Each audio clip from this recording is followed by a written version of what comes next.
দাম্পত্য জীবনে সুখে থাকা এটা জীবনের সুখের অন্যতম মানদণ্ড। যার দাম্পত্য জীবনে সুখী না, সে অনেক সম্পদশালী হতে পারে, অনেক প্রভাবশালী হতে পারে, অনেক পদের অধিকারী হতে পারে, অনেক বড় দায়িত্বশীল হতে পারেন, অনেক বড় নেতা হতে পারেন, অনেক বড় পরিচিত পপুলার মানুষ হতে পারেন, তিনি সুখী না। সুখের অন্যতম বড় একটা প্যারামিটার হলো দাম্পত্য জীবনে সুখী হওয়া, স্বাচ্ছন্দ্যশীল হওয়া। টাকা পয়সা এবং সামাজিক অবস্থান দিয়ে মানুষ সুখী হয় না। আমাদের কাছে অনেক মানুষ এসে চোখের পানি ফেলেন, তাদের সামাজিক অবস্থান অনেক মজবুত, কিন্তু তারা পারিবারিকভাবে সুখী নন। সুখের সাথে এই টাকা পয়সা এবং সামাজিক অবস্থানের সম্পর্ক আপনি যতটা আছে মনে করেন, বাস্তবে ততটা নাই। তাহলে কিসের সম্পর্ক? আসুন আমরা সেই জায়গায় চলে যাই। নাম্বার 1, আপনার দাম্পত্য জীবনের সুখের জন্য সর্বপ্রথম এবং প্রধান করণীয় হলো আল্লাহ তাআলার কাছে অনেক আগে থেকে দোয়া করতে থাকা। দাম্পত্য জীবনের সুখের জন্য দোয়া কিভাবে করতে হবে আল্লাহ শিখিয়ে দিয়েছেন। রব্বানা হাব লানা মিন আজওয়াজিনা ওয়া যুররিয়াতিনা কুররাতা আয়ুন। আল্লাহ, আমার পরিবারের সদস্যরা যেন এমন হয় যে তাদেরকে দেখলে আমার নয়ন জড়িয়ে যাবে। ওয়াজআলনা লিল মুত্তাকিনা ইমামা, আর আমাদের সবাইকে, গোটা পরিবারকে আপনি মুত্তাকিদের ইমাম বানায় দেন, সৎ মানুষ বানায় দেন। কারণ সৎ যদি না হয়, আল্লাহভীরু যদি না হয়, তাহলে কখনো তাদের মাধ্যমে আপনি সুখ শান্তি পেতে পারেন না। তাহলে প্রথম করণীয় দাম্পত্য জীবনের সুখের জন্য, সুখী দাম্পত্যের জন্য আল্লাহর কাছে দোয়া করতে থাকা। সূরা ফুরকানের ৭৪ নম্বর আয়াত, এর পাশাপাশি আরো যত আয়াত আছে, অথবা সাধারণভাবে আপনি আল্লাহর কাছে, আল্লাহ আমি ভালো সঙ্গী যেন পাই সেজন্য দোয়া করতে থাকবো। আল্লাহ আমাদেরকে তৌফিক দান করুন। দাম্পত্য জীবনের সুখের জন্য দ্বিতীয় গুরুত্বপূর্ণ বিষয় হলো জীবন সঙ্গীর সঙ্গে নির্বাচন করার ক্ষেত্রে অন্য যাই থাকুক আর না থাকুক, ধার্মিকতা আছে কিনা এটা দেখতে হবে। এটা যদি দেখেন তাহলে সেক্ষেত্রে ইনশাআল্লাহ আপনি সুখী হবেন। এখানে মুশকিল হলো আজকাল মেয়েদের বোরকা পরলেই মনে করা হয় ধার্মিক, ছেলেরা নামাজ পড়তেছে মনে করা হয় ধার্মিক। এটুকুই শুধু ধার্মিকতার সংজ্ঞা নয়। ধার্মিকতার সবচেয়ে বড় সংজ্ঞা হলো কোরআন এবং হাদিসের সামনে সে নিজেকে আত্মসমর্পণ করে কিনা, সে সারেন্ডার করে কিনা। আল্লাহর নির্দেশ পেয়েছে, রাসূলের নির্দেশ পেয়েছে, আল্লাহর নিষেধাজ্ঞা রয়েছে, সেই জায়গায় সে থেমে যায় আর সে আগে বাড়ে না, নিজেকে সমর্পণ করে দেয়, মাথা নত করে ফেলে। এরকম যদি হয় তাহলে সেই ছেলে নিয়েও সুখী থাকবেন, সেই মেয়ে নিয়েও সুখী থাকবেন। আমি বিশেষ করে মেয়ের বাবারা যারা নিজের মেয়ে বিয়ে দেওয়ার জন্য সরকারি চাকরিজীবী খুঁজেন, পয়সাওয়ালা খুঁজেন, বড় বড় পদে থাকা মানুষগুলোকে খুঁজে বেড়ান, আমি তাদেরকে বলি আপনার মেয়ের জন্য ফজরের নামাজের সামনের কাতারে থাকা যুবকগুলোকে খুঁজে বের করেন। দাম্পত্য জীবনের অনেক গুরুত্বপূর্ণ একটা পয়েন্ট হলো এটা, যে আপনি তার রূপ লাবণ্য, সামাজিক অবস্থান, সম্পদ, পয়সা কড়ি এগুলো দেখেন বা না দেখেন, প্রধান বিবেচ্য বিষয় হবে তার ধার্মিকতা। এটা যদি দেখেন ইনশাআল্লাহ দেখবেন যে আপনি সুখে থাকবেন।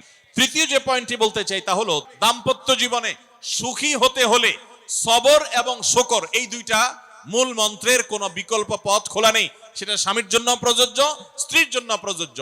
স্বামী হিসাবে আপনি স্ত্রীর অনেক অনিয়ম দেখতে পাবেন, অনেক কিছু দেখতে পাবেন, আপনার আকাঙ্ক্ষা, আপনার চাহিদা, প্রত্যাশার বিপরীত, আপনাকে সবর করতে হবে। দাম্পত্য জীবনে টুকটাক সমস্যা হবেই, এটা প্রত্যাশিত, মনে রাখবেন। এই জিনিসটা যদি আপনি আগে থেকে মাথায় রাখেন তাহলে আপনার কষ্ট অনেকখানি দূর হয়ে যাবে। দাম্পত্য জীবনে যদি স্বামী স্ত্রী উভয়ে যদি ধৈর্যশীল না হয়, সবরকারী না হয়, হুটহাট রিয়াকশন করে ফেলে, কখনো দাম্পত্য জীবনে সুখী হওয়া সম্ভব নয়। আপনার স্বামীটা হয়তো অমানুষ, সে আপনাকে গালিগালাজ করে কিন্তু চরিত্রহীন না। অনেকের স্বামীটা খুব ভদ্র কিন্তু চরিত্রহীন, ব্যবহার ভালো করে চরিত্রহীন, তাদের কষ্ট আপনার চাইতে কম না, নিশ্চয় আপনি তার চাইতে ভালো আছেন। মানুষ এভাবে যখন ভালো দিকগুলো চিন্তা করবে তখন তার ভিতরে শুকর আসবে। তাহলে দাম্পত্য জীবনে সুখ শান্তির জন্য তৃতীয় করণীয় হলো সবর এবং শুকরের চর্চা করা। আল্লাহ আমাদের সবাইকে তৌফিক দান করুন। 4 নম্বর হলো স্বীকৃতি দিতে জানা। অনেক লোক আছে নিজেকে খুব শিয়ানা মনে করে, স্বামী হয়ে বউর তারিফ করতে রাজি না, বউ হয়ে স্বামীর তারিফ করতে। দাম্পত্য জীবনের সুখের জন্য একে অন্যের তারিফ করার কোনো বিকল্প নাই। এই জন্য দাম্পত্য জীবনে সুখ শান্তির জন্য একে অন্যকে ভালোবাসা, প্রশংসা করতে জানা, বিশেষ করে স্বীকৃতি দিতে জানা, ভালো গুণগুলোর কথা বলা, এটা হারিয়ে গেছে। অনেকে মনে করে যে না, ভালো গুণ বললে মাথায় উঠবে, এটা ভুল। মাথায় উঠবে সেটা ব্যালেন্স করার জন্য আপনাকে অন্য কাজ করতে হবে, কিন্তু তাহলে প্রশংসা করতে কার্পণ্য করা যাবে না, স্বীকৃতি দিতে হবে। 5 নম্বর হলো দাম্পত্য জীবনের সুখ শান্তির জন্য একে অন্যের কনসার্নের জায়গাগুলো আছে, ইস্যুগুলো আছে, এগুলোকে মাথায় রেখে চলতে হয়। যেমন আপনি স্বামী হিসাবে বউয়ের বাপের বাড়ির মানুষদের বদনামি থাকলেও করবেন না, কারণ কোনো মেয়ের কাছেই নিজের বাপ মা, নিজের ভাই বোনের কোনো দোষ শুনতে ভালো লাগে। ঠিক একইভাবে মা বোনরা যারা আছেন তারা স্বামীদের দুর্বল পয়েন্টগুলোকে মাথায় রাখবেন। যে কথা বললে স্বামী স্ত্রী উভয় জানেন যে যেটা বললে তার মনে কষ্ট হয় সেটা তাকে বলবেন না। এই বিষয়গুলো মাথায় রেখে চলা যে কি বললে তার কষ্ট হয়, ইনশাআল্লাহ এতে দাম্পত্য জীবনে সুখ শান্তি হবে। এর পাশাপাশি 6 নম্বর হলো সময় দেওয়া। আজকাল দাম্পত্য জীবনের সবচেয়ে বড় সমস্যা হলো, তরুণ বন্ধুরা ভালো করে শুনে রাখেন, বিয়ে যারা করবেন ভবিষ্যতে আরো ভালো করে শুনে রাখেন, এই মোবাইল ফোন আমাদের দাম্পত্য জীবনকে ধ্বংস করার অন্যতম কারণ। অতএব আল্লাহর ওয়াস্তে মোবাইলগুলোকে নিয়ন্ত্রণ করেন, মোবাইলগুলোকে নিয়ন্ত্রণ করেন। বাসায় ঢোকার আগে মোবাইলের গলা চেপে বন্ধ করেন, এরোপ্লেন মুড করেন। ফ্যামিলিকে একান্তে কিছু সময় দেন। যত অশান্তি এবং যত ঝগড়া, যত ভুল বোঝাবুঝি আমাদের ফ্যামিলিগুলোতে হয়, এর অন্যতম প্রধান কারণ হলো এই মোবাইল এডিকশন, মোবাইল আসক্তি। স্বামী বলেন স্ত্রী বলেন উভয় একান্তে স্বামী স্ত্রী বাসা বাড়িতে তো অবস্থান যতদিন করবেন, ব্যবসা বাণিজ্য কাজ কাম আল্লাহর হস্তে, এগুলো সব জমা রেখে তারপর স্বামী স্ত্রী এক অন্যকে সময় দিবেন, ইনশাআল্লাহ দাম্পত্য জীবনের সুখ শান্তি আসবে। 7 নম্বর পয়েন্ট হলো অন্যের সুখের মিথ্যা গল্প শুনতে যাবেন না। যে অনেক মহিলা এসে বলবে, ভাবি আপা কি বলবো আর, আপনার ভাই এত কেয়ারিং, কি যে যত্ন করে আমারে, আমার দিক খুব খেয়াল রাখে, একটু সমস্যা হতে দেয় না, বাইরে গেলে একটু পর পর ফোন দিয়ে মেসেজ দিয়ে খবর নেয়। বুঝবেন যে সাক্ষাৎ শয়তান হাজির হয়ে গেছে। এই লোক হয়তো সৎ উদ্দেশ্যে বলছে, কিন্তু শয়তান তাকে দিয়ে বলাচ্ছে আপনাকে অশান্তিতে ফেলার জন্য। মনে রাখবেন তাদের সংসারে এমন এমন অশান্তি হয় যেগুলো হয়তো আপনাদের হয় না, শুধুমাত্র শয়তান ওইগুলো আপনার সামনে হাজির করছে। খবরদার, ওইগুলো দেখে খুব সহজে একে অন্যের প্রতি জাজমেন্ট করতে যাবেন না। 8 নম্বর, ক্ষমা করতে শেখা। দেখুন, ক্ষমা করতে না পারলে দাম্পত্য জীবনে কেন কোন জীবনে আপনি কখনো সুখী হতে পারবেন না। আপনি যদি বলেন যে কতবার ক্ষমা করব, যতবার আপনি আল্লাহর কাছে ক্ষমা আশা করেন, আপনি আপনার স্ত্রীকে, আপনি আপনার স্বামীকে, আপনার জীবন সঙ্গীকে, যে কোনো মানুষকে ততবার ক্ষমা করবেন।